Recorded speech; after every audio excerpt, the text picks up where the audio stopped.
আমাদের প্রিয় শায়েখ আহমদুল্লাহ সাহেব ৫ দিন আগে একটি পোস্ট করেছেন, যে পোস্টে তিনি ইসলামের নবী সম্পর্কে, আমাদের ইসলাম সম্পর্কে প্রায় ৮টা তথ্য দিয়েছেন।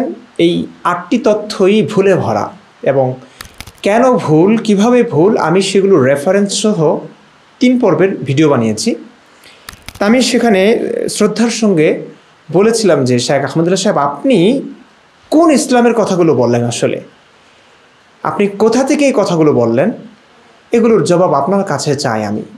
দেখুন, আমাদের সম্মানিত আলেমদের কাজ হচ্ছে মানুষকে বোঝানো, ইসলামের প্রসার ঘটানো এবং ইসলামের কথাগুলো তুলে ধরা।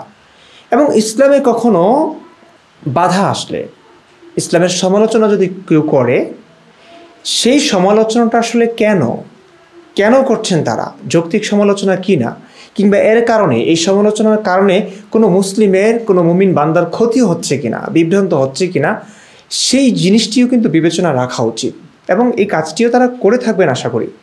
এখন আমি তো রেফারেন্স দিয়ে বললাম, আমি রেফারেন্স দিয়ে দেখিয়েছি ইসলামিক রেফারেন্স থেকে। এমন না যে আমরা আসলে কোনো সংশয়বাদী, কোনো নাস্তিক আসলে ইসলাম নিয়ে যে সমালোচনা করেন, তারা যে সমালোচনা করেন সেই সমালোচনাগুলো কোথা থেকে পান, কিভাবে করেন? কোরআন হাদিস দিয়েই করেন। মানে আপনি যে কথাগুলো বলেছেন, এমন না যে আমি কাফেরদের লেখা ইতিহাস থেকে বলছি যে কাফেররা নবী করিম সাল্লাল্লাহু আলাইহি সাল্লামকে এমন বলেছেন, তা আপনি এমন কেন বলছেন? না, আমি যে রেফারেন্সগুলো দেখিয়েছি, যে কোরআন হাদিসের কথাই আপনারা বলে ব্যবসা করেন, ব্যবসা না আসলে আপনাদের বিশ্বাস অনুযায়ী করেন, ঠিক আছে, এটাকে ব্যবসা নাই বা বললাম, সেই কোরআন হাদিসেই তো আমি ভিন্ন কিছু পেয়েছি ভাই, এটা তো সমালোচনা না। আপনি স্পষ্টতই মিথ্যাচার করেছেন, প্রত্যেকটা বাক্যে মিথ্যাচার করেছেন। যেমন প্রিয় নবী সাল্লাল্লাহু আলাইহি সাল্লামের অংশগ্রহণ করা ২৭টি যুদ্ধে উভয় পক্ষে মারা গেছে মোট ৪০০ বা এর সামান্য বেশি মানুষ, তাদের প্রত্যেকে আবার ছিলেন সামরিক যোদ্ধা। এইটুকু বাক্যে আপনি দুটো ভুল করেছেন। প্রিয় নবীজির ২৭টি যুদ্ধে আপনি বলেছেন ৪০০ বা এর সামান্য বেশি মানুষ মারা গেছে, অথচ বনু কুরাইজা একটা যুদ্ধে, এটা যুদ্ধ না যদিও, কিন্তু রাসূল উপস্থিত ছিলেন, সশরীরে অংশ নিয়েছেন এই একই গণহত্যায়। মানে এখানে গণহত্যা হয়েছে, আসলে এটা যুদ্ধ না। যুদ্ধ তো হয় ও প্রতিপক্ষ আক্রমণ করলে, এখানে আক্রমণ হয় না, ওদেরকে বন্দি করে, ওদের অবরোধ করে, ওদেরকে জাস্ট গলা কেটেছে। ৬০০ থেকে ৯০০, অনেকে বলেন ৪০০, অনেকে বলেন ৬০০, ৭০০, ৯০০ পর্যন্ত বলেন। আমি সর্বনিম্নটাই ধরলাম। একটা যুদ্ধেই তো রসুলের চোখের সামনে সরাসরি ৪০০ মানুষকে জবাই করা হয়েছে, কমটাই যদি ধরি। তাহলে আপনি কিভাবে বললেন ২৭টি যুদ্ধে উভয় পক্ষের নাকি ৪০০ বা এর সামান্য কিছু মানুষ মরেছে? কিভাবে বললেন? মিথ্যা এটা। আবার প্রত্যেকে ছিলেন সামরিক যোদ্ধা না, এই বনু কুরাইজা গণহত্যাতে একজন বৃদ্ধ মানুষকে নির্মমভাবে জবাই করা হয়েছে, উনি যোদ্ধা ছিলেন না। আমি রেফারেন্স দিয়ে ভিডিও বানিয়েছি। তারপরে বললেন নবী সাল্লাল্লাহু আলাইহি ওয়াসাল্লাম এবং তার সৈনিকেরা কখনো কোনো নারী কিংবা শিশুর গায়ে ফুলের টোকাও দেননি। আচ্ছা, ফুলের টোকা না, তরবারির টোকা দিতেন, স্পর্শ দিতেন, আমি দেখিয়েছি। নারী এবং শিশুরা যুদ্ধে আহত হতো, নিহত হতো। সাহাবীরা জিজ্ঞেস করেছে যে ইয়া রাসূলুল্লাহ, অতর্কিত আক্রমণে তো নারী এবং শিশুদেরকে আলাদা করা যাচ্ছে না মুশরিকদের, তো এতে কি হবে, এতে কি করা উচিত? আল্লাহ রসুল, প্রিয় নবীজি, দয়াল নবীজি বলেছেন যে অতর্কিত আক্রমণে নারী এবং শিশু হত্যা হলেও কোনো সমস্যা নাই, কারণ তারাও মুশরিকদের অন্তর্ভুক্ত। হাদিস দেখিয়েছি, সহিহ হাদিস। মিথ্যা, এটা আপনি মিথ্যাচার করেছেন। তারপরে আপনি বলেছেন নবীজি সাল্লাল্লাহু আলাইহি ওয়াসাল্লাম কখনো উপাসনালয়ে থাকা যাজকদের হত্যা করেননি, অথচ আজ বেছে বেছে ধর্মীয় উপাসনালয় ও ধর্মীয় নেতাদের টার্গেট করা হয়। আমি সেখানে রেফারেন্স সহ দেখিয়েছি আর রহিকুল মাকতুম থেকে, যেটির প্রমোট আপনিও করে থাকেন। এগুলো এই সিরাতুল রসুলের সিরাত নিয়ে আপনারাই মানুষকে উদ্বুদ্ধ করে থাকেন, রসুলের সিরাত যেন পাঠ করা হয়, যেন পড়ে মুসলিম যুবকরা। তো আমি সেই সিরাত থেকে, নির্ভরযোগ্য এবং গ্রহণযোগ্য সেই সিরাত থেকে দেখিয়েছি রসুল মক্কা বিজয়ের পরে কিভাবে মন্দির ভেঙেছেন, মূর্তি পূজারীদেরকে হত্যা করেছেন, এমনকি মহিলাদেরকেও দুটুকরা করেছেন। ও না, রসুল না, রসুলের আদেশের সাহাবীরা, একই ব্যাপার। ওকে, তা আপনি এখানে সরাসরি মিথ্যাচার করেছেন। আমি আপনার কাছে জবাব চেয়েছি, প্রত্যেকটা জবাব। এরপর আপনি বলেছেন নবীজি সাল্লাল্লাহু আলাইহি ওয়াসাল্লামের খলিফা আবু বকর রাদিয়াল্লাহু তাআলা আনহু যুদ্ধের সময় সৈনিকদের গাছপালা ও ফসল নষ্ট করতে নিষেধ করেছেন, অথচ আজ নির্বিচারে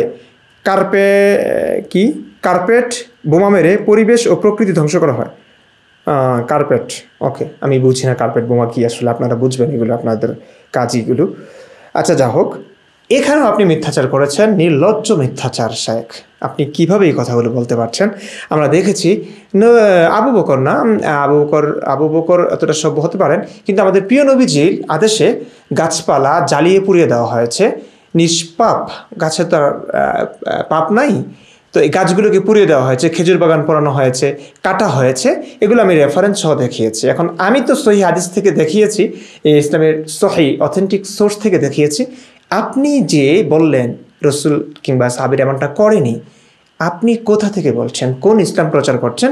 আমি আপনার কাছে জানতে চেয়েছি শায়েখ। অন্য ছোটোখাটো ওই ব্রাদার রাহুল কিচ্ছু জানে না, বোঝে না, কি বলবো আমি একে?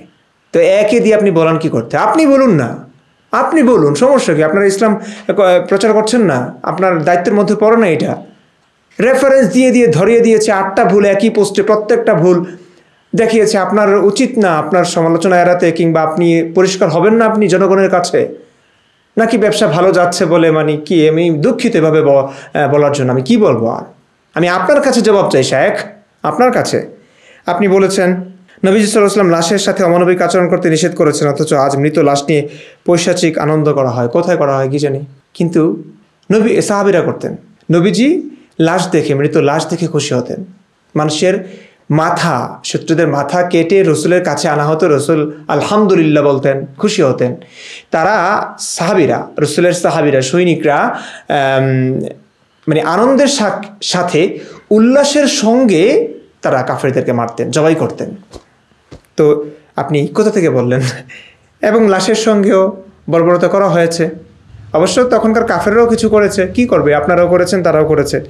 আচ্ছা, আপনি বলেছেন নবীজি সাল্লাল্লাহু আলাইহি ওয়াসাল্লাম সম্মুখ যুদ্ধে ও প্রতিপক্ষের আক্রমণের অপেক্ষা করতেন, আক্রমণের আগে তাদের শেষবারের মতো দাওয়াত দিতেন। অথচ আজ ক্ষমতাধরেরা যখন যেখানে খুশি, এমনকি রাতে আধারে ঘুমন্ত মানুষের ওপর হামলা করে। কে কে কে করে ভাই শায়েখ?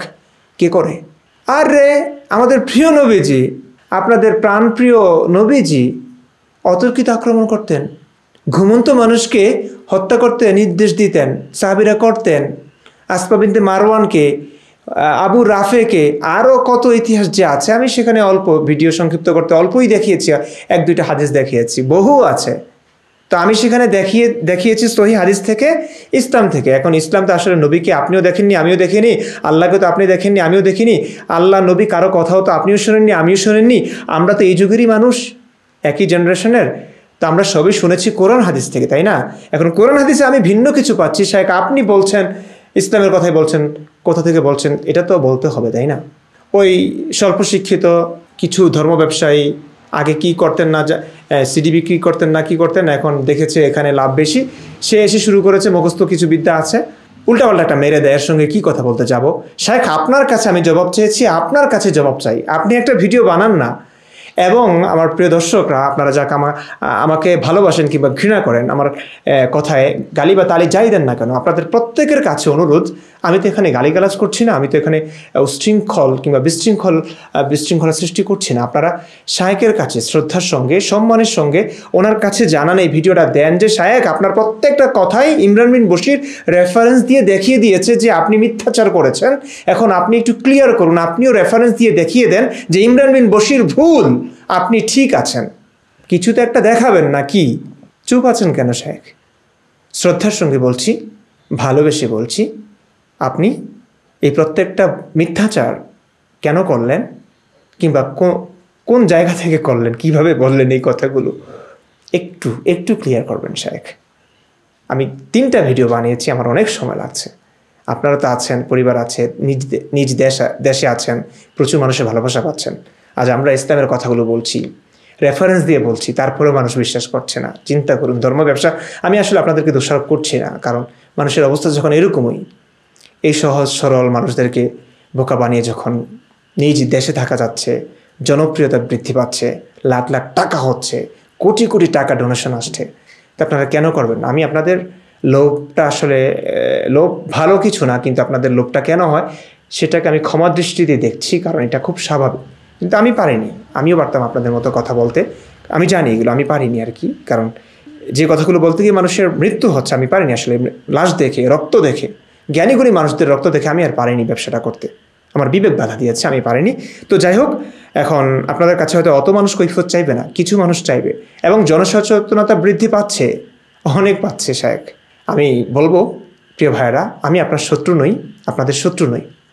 অনেক কিছু হারিয়েছি এই কথাগুলো বলতে গিয়ে। আমি আমার কথার রেফারেন্স দেখিয়েছি শায়েখ আহমদুল্লাহ সাহেব, ওনার কাছে আপনারা শুধু আমার মতো একটু রেফারেন্স খুঁজুন, তালাশ করুন, অনুসন্ধান করুন, একটা ভিডিও বার্তা ওনার কাছ থেকে একটু আশা করুন, ওনার কাছে একটু আবেদন নিবেদন করুন যেন উনি একটা ভিডিও বানান।